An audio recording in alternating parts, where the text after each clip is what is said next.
একজন মহান ব্যক্তির মহত্ব বোঝা যায় ছোট ব্যক্তিদের সাথে তার ব্যবহার দেখে।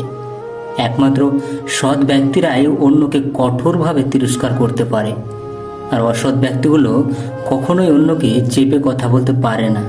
এক ফোঁটা শিশিরেও বন্যা হতে পারে যদি গর্তটা হয় পিঁপড়ের, আর যদি গর্তটা হয় সমুদ্রের মতো, তাহলে সেখানে মেশিন চালিয়েও বন্যা করতে পারে না। কিভাবে কথা বলতে হয় না জানলে অন্তত কিভাবে চুপ থাকতে হয় তা শিখে নাও, কারণ কথা না জেনে উল্টোপাল্টো কথা বললে মানুষ তোমাকে খারাপ মানুষ বলেই জানবে। কারো অতীত জেনো না, বর্তমানকে জানো, এবং সে জানাই যথার্থ জানা। বিদ্রোহী মানে কাউকে না মানা নয়। যা বুঝি না তা মাথা উঁচু করে বুঝি না বলাকেই বিদ্রোহ বলে। যে ন্যায়ের পক্ষে সে সত্যের পক্ষে, কিন্তু দুর্ভাগ্য এই বর্তমান যুগে ন্যায় বা সত্যের পক্ষে কেউ নাই। নরকে রাজত্ব করার চেয়ে স্বর্গে দাসত্ব করা অনেক ভালো। সব লোকের ঘাড়ই মাথা আছে, কিন্তু মস্তিষ্ক আছে কি না সেটাই প্রশ্ন। শিক্ষকের জীবনের থেকে চোর, চোরাচালানি, দারোগার জীবন অনেক আকর্ষণীয়। তাই এই সমাজ শিক্ষক চায় না, চোর, চোরাচালানি, দারোগা চাই। একটি ফুল দিয়ে কখনো মালা গাঁথা যায় না, তেমনি একটি ভালো কাজ করে জীবনকে সুন্দর করা যায় না। জীবনকে সুন্দর করতে হলে অনেকগুলো ভালো কাজ করা প্রয়োজন। সময় বেশি লাগলেও ধৈর্য সহকারে কাজ করো, তাহলেই প্রতিষ্ঠাতা পাবে। ধৈর্য ছেড়ে অধৈর্য হয়ে পড়লে যে কাজটা তুমি একদিনে করতে পারতে সেটা তুমি এক মাসেও করতে পারবে না।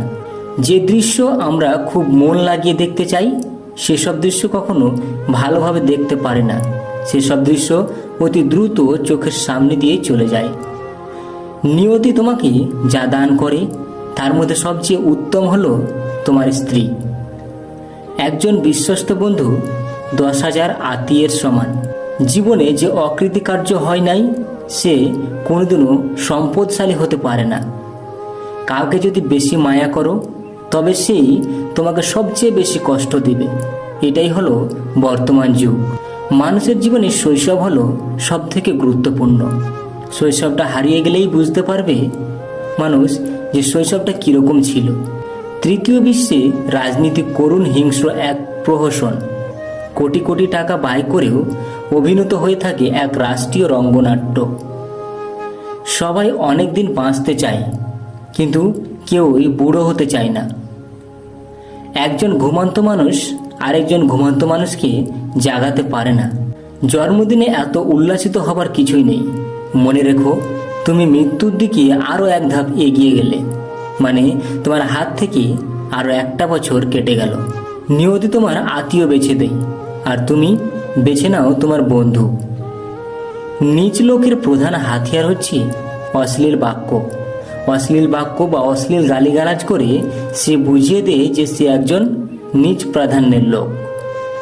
ছেলেরা পাবার ভেতর দিয়ে মেয়েদের দেয়, আর মেয়েরা দেবার ভেতর দিয়ে ছেলেদের পায়। জীবনের প্রতি ক্ষেত্রে কি পেলাম সেটা বড় প্রশ্ন নয়, বরং কি করেছি সেটাই বড় প্রশ্ন। যারা কাপুরুষ তারাই ভাগ্যের দিকে চেয়ে থাকে। পুরুষ চাই নিজের শক্তির দিকে। তোমার বাহু, তোমার মাথা তোমাকে টেনে তুলবে, তোমার কপাল নয়। দ্বিতীয়, তৃতীয়, চতুর্থ, পঞ্চম প্রেম বলে কিছুই নেই। মানুষ যখন প্রেমে পড়ে তখন প্রতিটি প্রেমেই প্রথম প্রেম। যারা বলে অসম্ভব, অসম্ভব তাদের দুয়ারেই বেশি হানা দেয়। আর যারা বলে সম্ভব তারা সব কিছুকেই সম্ভাব্য করে তোলে। নিজের বিপদের কথা শত্রুকে বলো না। সে মুখে দুঃখ প্রকাশ করবে আর অন্তরে খুশিতে নাচবে। জগতের সবচেয়ে সুন্দর জিনিসগুলি এবং মূল্যবান জিনিসগুলি সবচেয়ে অকেজ। উচ্চাসা যেখানে শেষ সেখান থেকেই শান্তির শুরু হয়। ছবি হলো নীরব কবিতা, আর কবিতা হলো নীরব ছবি যা কথা বলে। মানুষের জীবনে 20 বছর পর্যন্ত ইচ্ছার রাজত্ব চলে, 30 বছর পর্যন্ত চলে বুদ্ধির রাজত্ব, আর 40 বছর বয়সে হলে বিচার বিবেচনার রাজত্ব চলে। নাস্তিক হচ্ছে নিজের প্রচারিত ধর্মের স্বঘোষিত নবী, এবং তার নিজ ধর্মের একমাত্র উম্মাদ। বন্ধুত্ব একমাত্র সিমেন্ট যা সবসময় পৃথিবীকে একত্র রাখতে পারবে। স্বপ্ন শুধু হাসায় না, কাঁদায়ও। একটা জিনিস খেয়াল করে দেখলাম, জীবনের প্রত্যেকটা কাজে কমসে কম সাহসটুকু রাখতে হয়। সাহসটুকু রাখতে না পারলে জীবনে কোনো কাজেই সফল করতে পারবে না। যে একজনও সূত্র তৈরি করতে পারেনি, সে কারো বন্ধু হতে পারেনি। যেখানে বিজ্ঞান শেষ, সেখানেই দর্শন শুরু। যেখানেই দর্শন শেষ, সেখানেই ধর্ম শুরু। এই ভালোবাসা কাউকে দিবেন না, যে ভালোবাসা সবসময় তাকে কাঁদায়। বন্ধুরা, এই ছিল আজকের ভিডিওটা কেমন লাগলো তোমরা আমাকে কমেন্ট বক্সে কমেন্ট করে জানাবে। আর ভিডিওটাতে একটা লাইক করে বন্ধুদের সাথে অবশ্যই শেয়ার করে দিবে। আর চ্যানেল নতুন হয়ে থাকলে চ্যানেলটাকে সাবস্ক্রাইব করে পাশে থাকা বেল আইকনটি অন করে দিবে। দেখা হচ্ছে পরের ভিডিওতে। ততক্ষণের জন্য সবাই ভালো থাকবে, সুস্থ থাকবে। ধন্যবাদ।